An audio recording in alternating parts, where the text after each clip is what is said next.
হচ্ছে এবারের marks allrounder. অবশেষে সমস্ত নীরবতা ভেঙে ঘোষিত হলো বিজয়ীর নাম। প্রাথমিকের বিজয়ী ত্রিবেণী রায়।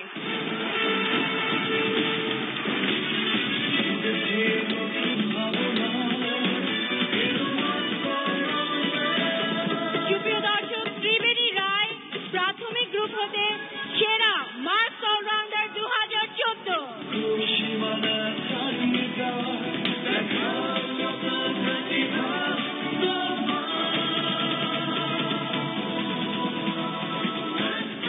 বাংলাদেশ পেল এমন দুই ক্ষুদে প্রতিভাবান অলরাউন্ডার যারা দীর্ঘ 7 মাসে কয়েকটি ধাপে নানা চড়াই উতরাই পেরিয়ে লাখ লাখ ক্ষুদে প্রতিভাবানদের লড়াই শেষ পর্যন্ত জয় করেছে বিচারক ও দর্শকদের মন। মাহফুজুল হক প্রিন্স,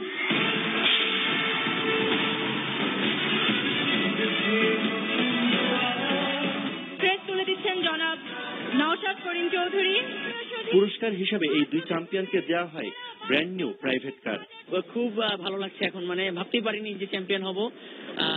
আল্লাহ আমার মনের আশা পূরণ করেছে, তার কাছে হাজার হাজার শুকরিয়া এবং আমি চেষ্টা করবো এই সফলতা ধরে রাখার জন্য। যখন ধীরে ধীরে একটা করে ধাপ আমি পেরোতে লাগলাম, তো ধীরে ধীরে কি বলবো, আমি খুবই খুশি। আর যখন সেটা টিমে আসলাম তখন চিন্তা করলাম চ্যাম্পিয়ন না হলে আমি এখান থেকে অনেক কিছু নিয়ে যাব, আদর, ভালোবাসা, স্নেহ। আর আমি এদের সবাইকে খুব মিস করবো, আর সবাই আমার জন্য দোয়া করবেন। আবুল খায়ের গ্রুপের সহযোগিতায় মার্কস অলরাউন্ডার 2014 প্রতিযোগিতায় দুই বিভাগের 4 রানার আপকে দেওয়া হয় 1 লাখ টাকার স্কলারশিপ। এছাড়া 7টি বিষয়ে সারা দেশ থেকে সেরা 42 জন প্রতিযোগীকে দেওয়া হয় স্বর্ণ, রৌপ্য ও ব্রোঞ্জ পদক।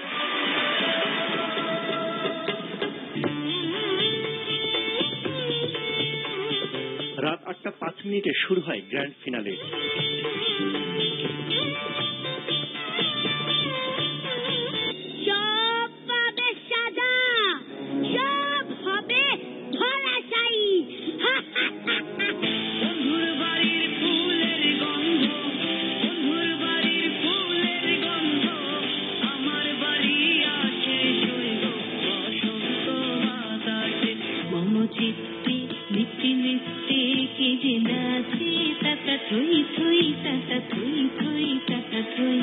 আর এই পুরো ব্যাটা তো কিছুক্ষণ ফেসবুকে তো কিছুক্ষণ মোবাইলে, কবিতার বই ঘেটে ঘেটে মেয়েদের জন্য প্রেমের মেসেজ পাঠাও না।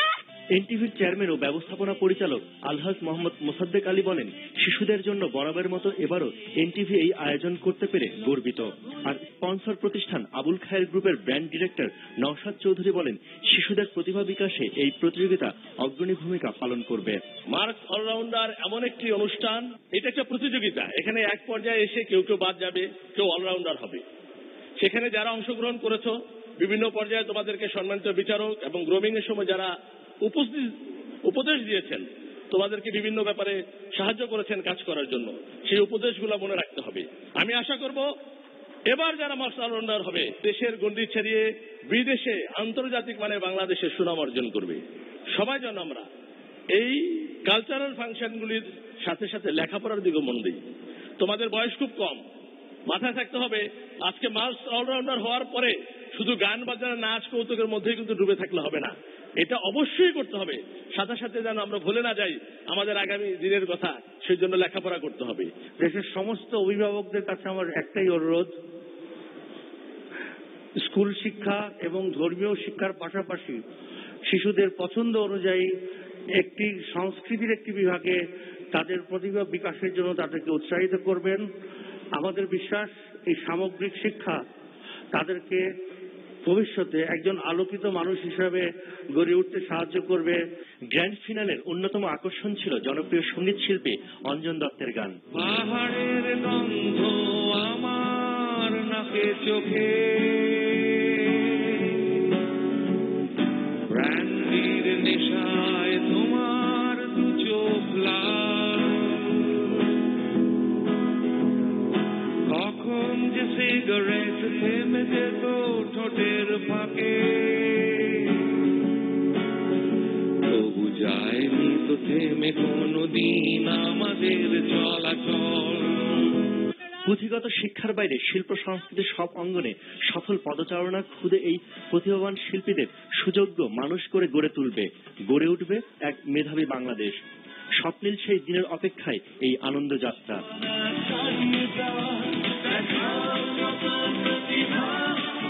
প্রমথশীল, এনটিভি নিউজ, ঢাকা।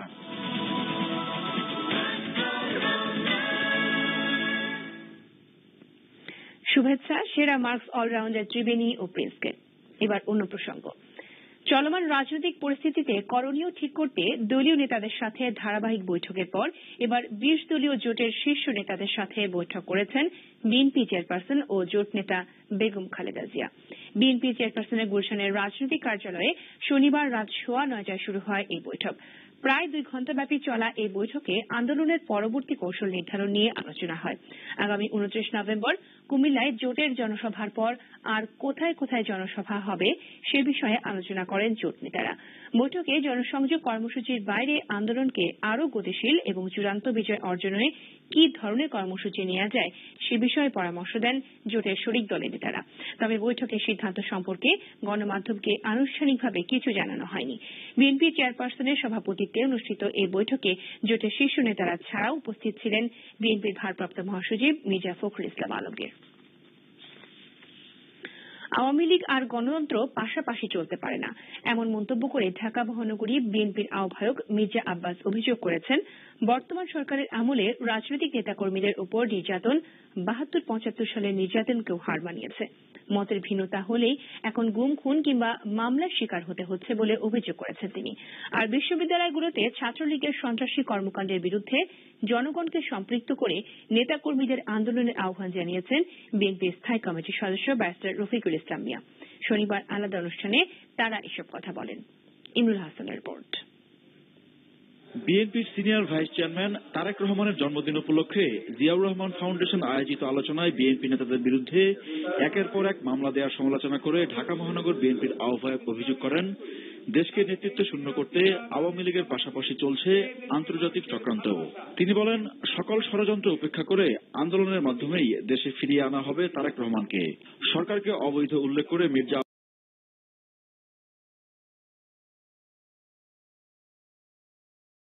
আব্বাস অভিযোগ করেন, অবৈধ ক্ষমতাকে দীর্ঘায়িত করতে বেছে নেওয়া হয়েছে বিরোধী রাজনৈতিক নেতাদের নির্যাতনের পথ। 72 থেকে 75-এর চাইতে অনেক বেশি অত্যাচার হচ্ছে বাংলাদেশে। এটা সারা বাংলাদেশের নাগরিকরা প্রত্যক্ষ করছে। আমার সঙ্গে মতের পার্থক্য হচ্ছে ব্যাস গুম, মতের পার্থক্য হচ্ছে খুন, মতের পার্থক্য হচ্ছে মামলা। স্বাধীনভাবে সাংবাদিকরা কথা বলছে, কথা লিখছে, সম্প্রচার নীতিমালা। সুতরাং গণতন্ত্র আর আওয়ামী লীগ কখনোই এক জায়গায় থাকতে পারবে না। তারেক রহমানের জন্মদিন উপলক্ষে স্বেচ্ছাসেবক দলের আলোচনায় ক্ষমতাসীন দলের কর্মকাণ্ডের বিরুদ্ধে সোচ্চার হতে জনগণের প্রতি আহ্বান জানান ব্যারিস্টার রফিকুল ইসলাম মিয়া। এই ছাত্রলীগ তার নামে একটি নাম কি বলছে না, ছাত্রলীগ কি করছে, ঢাকা বিশ্ববিদ্যালয় সবগুলি বিশ্ববিদ্যালয় ওরা দখল করে নিয়েছে। ঢাকা বিশ্ববিদ্যালয়ের পবিত্র অঙ্গন ওরা দখল করে নিয়েছে। ছাত্রলীগকে ব্যবহার করে মোবাইল কোড করে মিথ্যা একটা ফ্রড নির্বাচন ছাড়া প্রচলন করে ক্ষমতা দখল করে নিয়েছে। সুতরাং তাদের বিরুদ্ধে একমাত্র পথ হল বৃহত্তর আন্দোলন, জনগণের আন্দোলন গড়ে তোলা। প্রশাসন ব্যবহার করে আন্দোলন দমনের চেষ্টা হলে এর জবাব রাজপথে দেওয়া হবে বলে হুঁশিয়ারি দেন বিএনপি নেতারা। Imrul Hasan, NTV news, Dhaka. রাজশাহী ও চট্টগ্রামে 2টি মেডিকেল বিশ্ববিদ্যালয় করার ঘোষণা দিয়েছেন প্রধানমন্ত্রী শেখ হাসিনা। সেই সাথে চিকিৎসকদের স্বাস্থ্যসেবা নিশ্চিত করারও তাগিদ দিয়েছেন তিনি। শনিবার রাজধানীর বঙ্গবন্ধু শেখ মুজিব মেডিকেল বিশ্ববিদ্যালয়ের নবনির্মিত আউটডোর কমপ্লেক্স উদ্বোধন করে প্রধানমন্ত্রী এসব কথা বলেন। রিপোর্ট করছেন আহমেদ বিপুল। এই আউটডোর ভবন উদ্বোধনের মধ্য দিয়ে বঙ্গবন্ধু শেখ মুজিব মেডিকেল বিশ্ববিদ্যালয়ের স্বাস্থ্যসেবার পরিধি আরও বাড়ল। 1,500 বেডের হাসপাতালটিতে এখন আউটডোরেও প্রতিদিন 5,000 রোগী উন্নত সেবা পাবে। এই উপলক্ষে আয়োজিত অনুষ্ঠানে প্রধানমন্ত্রী স্বাস্থ্য সেবা আরও বাড়াতে সরকারের পরিকল্পনা তুলে ধরেন। এই বিশ্ববিদ্যালয় প্রতিষ্ঠার সাথে সাথে আরেকটি সিদ্ধান্ত নিয়েছি যে চট্টগ্রাম এবং রাজশাহীতে আমরা আরো 2টি মেডিকেল বিশ্ববিদ্যালয় প্রতিষ্ঠা করব। ইতিমধ্যে সে নির্দেশ দেওয়া হয়েছে। আর তাছাড়া আমাদের যেমন আপনারা জানেন যে বিভিন্ন এলাকায় আমাদের সেনাবাহিনীর বিভিন্ন ডিভিশন আছে, সেখানে হাসপাতাল আছে। তাদেরকে আমি নির্দেশ দিয়েছি যে যেখানে 500 বেডের উপর হাসপাতাল রয়েছে সেখানে তারা একটা করে মেডিকেল কলেজ তৈরি করতে পারবে।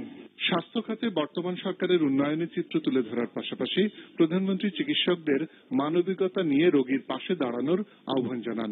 একজন ডাক্তার যতই ওষুধ খাওয়ান তার থেকে কিন্তু রোগী অর্ধেক ভালো হয়ে যায় একটু ভালো ভাবে আলাপ করলে, কথা বললে, একটু বুঝ দিলে এবং মানে আপনাদের ব্যবহারের উপরে কিন্তু রোগী অনেক ভরসা পায় এবং রোগীর মানসিক শক্তিটা বৃদ্ধি পায় আর সেই সাথে সাথে তার মানে আরোগ্য লাভ করার ক্ষেত্রটাও বেশি মানে সুবিধা হয়। কাজে সেদিকে লক্ষ্য রেখেই আমার মনে হয় আপনারা চিকিৎসা সেবা দেবেন। নতুন নতুন রোগ ও চিকিৎসার জন্য স্বাস্থ্য খাতে আরো বেশি গবেষণারও তাগিদ দিয়েছেন প্রধানমন্ত্রী। Ahmed people, NTV news, Dhaka.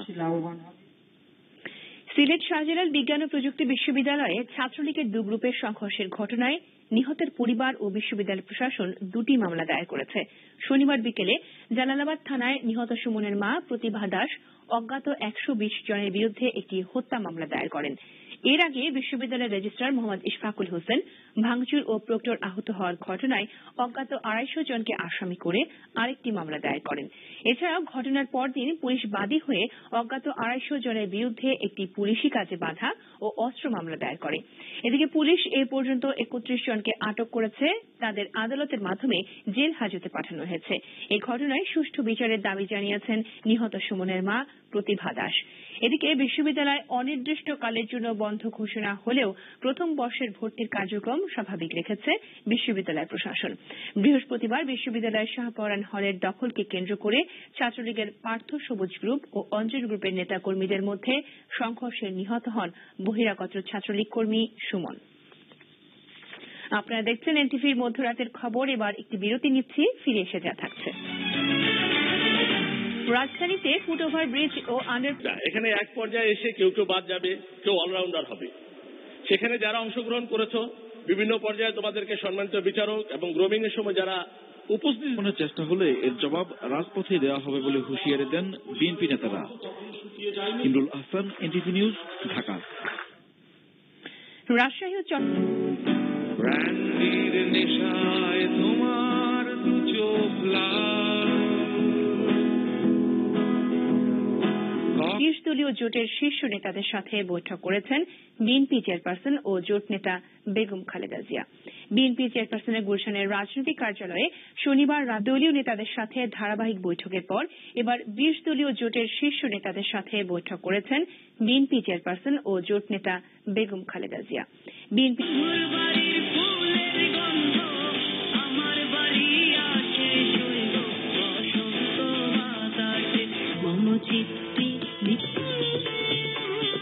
রাত 8:05 শুরু হয় গ্র্যান্ড ফিনালে।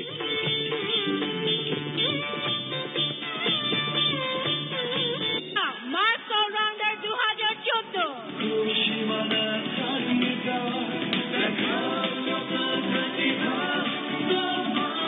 পার্থ সবুজ গ্রুপ ও অঞ্জন গ্রুপের নেতাকর্মীদের মধ্যে সংঘর্ষে নিহত হন বহিরাগত ছাত্রলীগ কর্মী সুমন। আপনারা দেখছেন এনটিভির মধ্যরাত। যারা দীর্ঘ 7 মাসে কয়েকটি ধাপে নানা চড়াই উতরাই পেরিয়ে লাখ লাখ খুদে প্রতিভাবানদের লড়াই শেষ পর্যন্ত জয় করেছে বিচারক ও দর্শকদের মন। সুপ্রিয় দর্শক, ত্রিবেণী রায় প্রাথমিক গ্রুপ হতে সেরা মার্কস অলরাউন্ডার 2014। যারা দীর্ঘ 7 মাসে কয়েকটি ধাপে নানা চড়াই উতরাই পেরিয়ে লাখ লাখ খুদে প্রতিভাবানদের লড়াই শেষ পর্যন্ত জয় করেছে বিচারক ও দর্শকদের মন।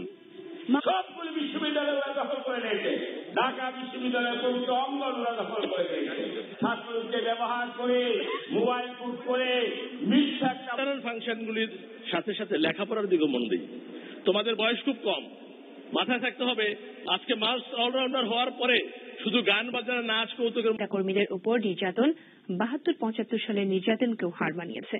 মতের ভিন্নতা হলেই এখন গুম, খুন কিংবা মামলার শিকার হতে হচ্ছে বলে অভিযোগ করেছেন তিনি। মার্কস অলরাউন্ডার এমন একটি অনুষ্ঠান, এটা একটা প্রতিযোগিতা। এখানে এক পর্যায়ে এসে কেউ কেউ বাদ যাবে, কেউ অলরাউন্ডার হবে। সেখানে যারা অংশগ্রহণ করেছো মামলা দায়ের করেন।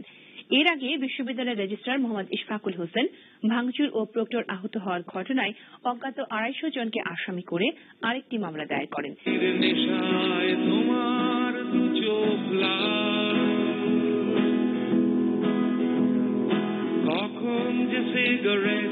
আপনারা জানেন যে বিভিন্ন এলাকায় আমাদের সেনাবাহিনী বিভিন্ন ডিভিশন আছে, সেখানে হাসপাতাল আছে। তাদেরকে আমি নির্দেশ দিয়েছি যে যেখানে 500 বেডের উপর হাসপাতাল রয়েছে সেখানে তারা একটা করে মেডিকেল কলেজ তৈরি করতে পারবে।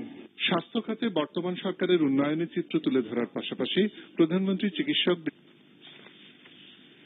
আওয়ামী লীগ আর গণতন্ত্র পাশাপাশি চলতে পারে না, এমন মন্তব্য করে ঢাকা মহানগরী বিএনপির আহ্বায়ক মির্জা আব্বাস অভিযোগ করেছেন, বিভিন্ন পর্যায়ে তোমাদেরকে সম্মানিত বিচারক এবং গ্রোমিং এর সময় যারা উপদেশ দিয়েছেন, তোমাদেরকে বিভিন্ন ব্যাপারে সাহায্য করেছেন কাজ করার জন্য, সেই উপদেশগুলো মনে রাখতে। প্রসঙ্গ চলমান রাজনৈতিক পরিস্থিতিতে করণীয় ঠিক করতে দলীয় নেতাদের সাথে ধারাবাহিক বৈঠকের পর এবার 20 দলীয় জোটের শীর্ষ নেতাদের সাথে বৈঠক করেছেন সচিব মির্জা ফখরুল ইসলাম আলমগীর। আওয়ামী লীগ আর গণতন্ত্র পাশাপাশি চলতে পারে না, এমন মন্তব্য করে ঢাকা মহানগরী বিএনপির আহ্বায়ক যেখানে 500 বেডের উপর হাসপাতাল রয়েছে সেখানে তারা একটা করে মেডিকেল কলেজ তৈরি করতে পারবে। স্বাস্থ্য খাতে বর্তমান সরকারের উন্নয়নের চিত্র তুলে ধরার পাশাপাশি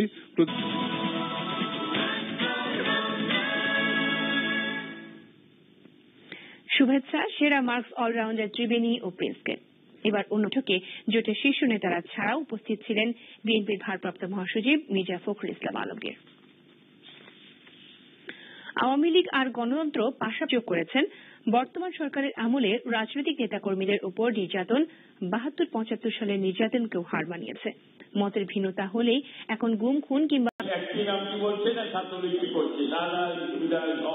সবগুলি বিশ্ববিদ্যালয় দখল করে নিয়েছে। ঢাকা বিশ্ববিদ্যালয়ের পবিত্র অঙ্গন দখল করে নিয়েছে।